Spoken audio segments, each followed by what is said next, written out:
যদি আপনার মনে হয় যে শুধুমাত্র স্কিল শিখেই আপনি ফ্রিল্যান্সিং শুরু করতে পারবেন, তাহলে এটা কিন্তু একটা ভুল কনসেপ্ট। কারণ এখন অনেকেই মনে করে যে আমি যদি প্রপারলি একটা স্কিল শিখি, এটা শিখতে আমার 3 থেকে 4 মাস সময় লাগবে, তারপরে আমি ফ্রিল্যান্সিং করতে পারবো বা তারপর আমি সাকসেসফুল হয়ে যাব। এইটা কিন্তু সত্য না। স্কিল শেখার পাশাপাশি আপনার আরও কিছু নলেজ দরকার হবে। তো স্কিল শেখার পাশাপাশি আপনার আরও কিছু শিখতে হবে, যেটার কারণে আপনি একজন প্রপার ফ্রিল্যান্সার হতে পারবেন। স্কিল হলো কাইন্ড অফ একটা চাবি, এবং এই চাবি দিয়ে আপনি যে কোনো একটা দরজা খুলতে পারবেন। মনে করেন যে ফ্রিল্যান্সিংয়ের দরজা খুলবেন, এবং দরজা খোলার পর আপনি যে সেখানে বসে ভিতরে কাজ করবেন, সেই জন্য অবশ্যই আপনার আরও অনেক কিছু শিখতে হবে বা আরও অনেক কিছু জানতে হবে। ফ্রিল্যান্সিংয়ের দরজা খুললেন, বা সেই দরজার ভিতরে গিয়ে আপনি চেয়ার দিয়ে বসে কাজ করবেন, এইটার জন্য অবশ্যই আপনার শুধুমাত্র চাবি দিয়ে হবে না, আপনার সেখানে আরও অনেক কিছু দরকার হবে। সো আজকের ভিডিওতে মূলত 3টা জিনিস বলবো, যে 3টা জিনিস আপনার শিখতেই হবে যদি আপনি এখন ফ্রিল্যান্সিং করতে চান, বা আপনার যদি মনে হয় যে আমি ফ্রিল্যান্সিংয়ে একটা কেরিয়ার গড়বো, একটা ভালো ফিউচার গড়বো, তাহলে অবশ্যই আপনার এই 3টা জিনিস শিখতেই হবে। এখন আরেকটা জিনিস চিন্তা করেন যে একটা ভার্সিটি থেকে অনেক মানুষ গ্রাজুয়েট হয়ে বেরোচ্ছে, সবাই তো আর সেম জবটা পাচ্ছে না, বা সবাই তো আর ভালো কোনো একটা চাকরি পাচ্ছে না। কেউ কেউ চাকরি পাচ্ছে, কেউ কেউ পাচ্ছে না। এটার কারণটা কি? এটার কারণ যে তার পড়াশোনার ডিগ্রির পাশাপাশি হয়তোবা তার আরও কোনো স্কিল আছে, বা তার কমিউনিকেশন ভালো, সেটাকে কাজে লাগিয়ে সে আরও ভালো একটা পজিশনে যেতে পারতেছে। But most of the time অনেক মানুষ জবও পায় না। এবং সেইমভাবে ফ্রিল্যান্সিংয়ের ক্ষেত্রে স্কিল তো সবাই অর্জন করতে পারবে। একটা মানুষ যদি 3 মাস, 6 মাস বা 1 বছর সময় দেয় একটা স্কিলের প্রতি, যে কোনো স্কিলের প্রতি, সে ওই স্কিলটা প্রপারলি শিখতে পারবে। বাট আপনার কাজ করার ক্ষেত্রে যখন আপনি ইন্টারন্যাশনালি ক্লায়েন্ট খুঁজবেন বা ক্লায়েন্টের কাজ করবেন, তখন অবশ্যই আপনাকে ইউনিক ওয়েতে আরও অনেক কিছু জানতে হবে। তখন কিন্তু অবশ্যই আপনাকে আরও কিছু এক্সট্রা ফ্যাসিলিটি বা আরও কোনো এক্সট্রা জিনিস আপনার শিখতে হতে পারে। সো যখন আপনি ফ্রিল্যান্সিং করবেন, ইন্টারন্যাশনাল ক্লায়েন্ট হ্যান্ডেল করবেন, তখন শুধুমাত্র স্কিল দিয়ে কিন্তু কখনোই এটা হবে না। আর স্কিলের পাশাপাশি প্রথম যে জিনিসটা আপনার মাথায় রাখতে হবে, সেটা হলো কমিউনিকেশন স্কিল। এটাও আপনার শিখতে হবে। এবং এইটা যদি আপনি প্রপারলি না শেখেন, তাহলে যতই আপনি স্কিল শিখেন না কেন, আপনি কিন্তু ফ্রিল্যান্স সেক্টরে তেমন একটা সফলতা পাবেন না। কমিউনিকেশনটা এটা খুবই ইম্পর্ট্যান্ট। এটা আমি সবসময় বলে থাকি যে আপনার কমিউনিকেশনটা যদি ভালো না করেন বা ভালো না হয়, তাহলে আপনি কিন্তু ইন্টারন্যাশনাল ক্লায়েন্ট বা লোকাল ক্লায়েন্টও আপনি পাবেন না, কনভিন্স করতে পারবেন না তাদেরকে। আর এখন মেইন কথা হলো কমিউনিকেশনটা কেন এত ইম্পর্ট্যান্ট। আপনি একটা স্কিল প্রপারলি শিখলেন, বা সেটা যদি আপনি সেল না করতে পারেন, আপনি যদি ক্লায়েন্টকে কনভিন্স না করতে পারেন, তাহলে কিন্তু আপনি কখনো ফ্রিল্যান্সিং শুরুই করতে পারবেন না। সো শুরুর পর্যায়ে কমিউনিকেশনটা এখন বেশি ইম্পর্টেন্ট, কারণ আপনি ক্লায়েন্ট হান্টিংয়ের ক্ষেত্রে বা কীভাবে ক্লায়েন্টকে কনভিন্স করবেন বা নিজের কাজটা সেল করবেন, এই জন্য অবশ্যই আপনার কমিউনিকেশনটা দরকার। এবং কমিউনিকেশন শেখার জন্য আপনার ডেডিকেটেড টাইম নিতে হবে। লাইক আপনার মিনিমাম 15 থেকে 20 দিন বা 30 দিনের মতো সময় নিতে হবে মিনিমাম। এখন অনেকে বলতে পারে যে ভাই আমার ইংরেজি অতটা ভালো না, আমি ইংরেজিতে দুর্বল।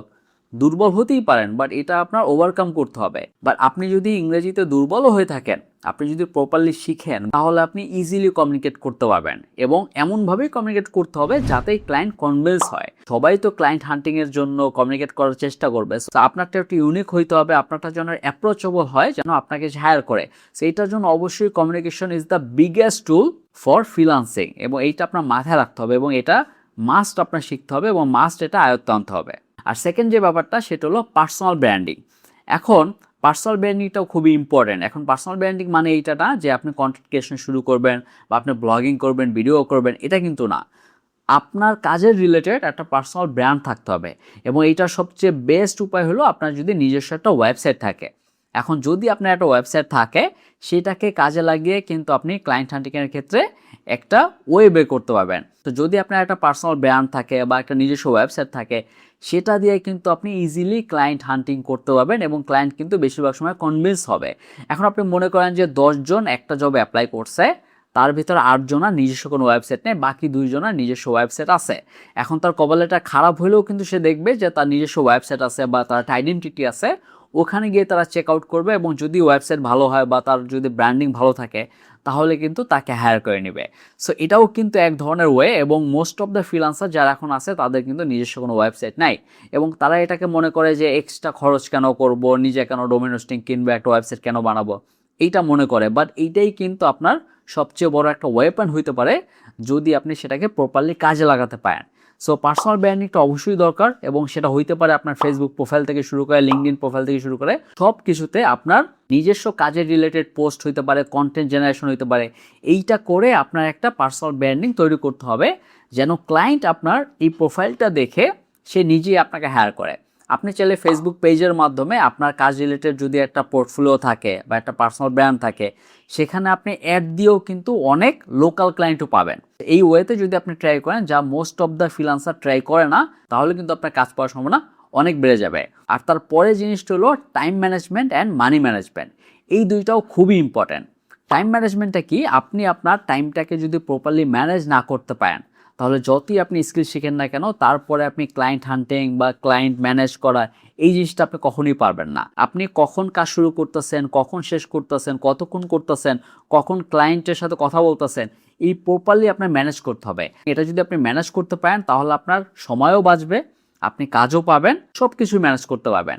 তো সেমভাবে money management, as a freelancer money ম্যানেজমেন্টটা খুবই ইম্পর্টেন্ট একটা জিনিস। কারণ হলো যে এমন অনেক সময় আছে যে এক মাসে আপনি অনেক টাকা ইনকাম করতেছেন এবং অন্য মাসে আপনার কোনো ইনকামই হচ্ছে না। তো দ্যাটস ওয়াই আপনি যদি মানি প্রপারলি ম্যানেজ না করতে পারেন, বা আপনি যেটা ইনকাম করতেছেন সেটা যদি ম্যানেজ না করতে পারেন প্রপারলি, তাহলে কিন্তু আপনার টাকা প্রপারলি থাকবে না, এবং অ্যাট এ টাইম গিয়ে আপনি হতাশ হয়ে যাবেন।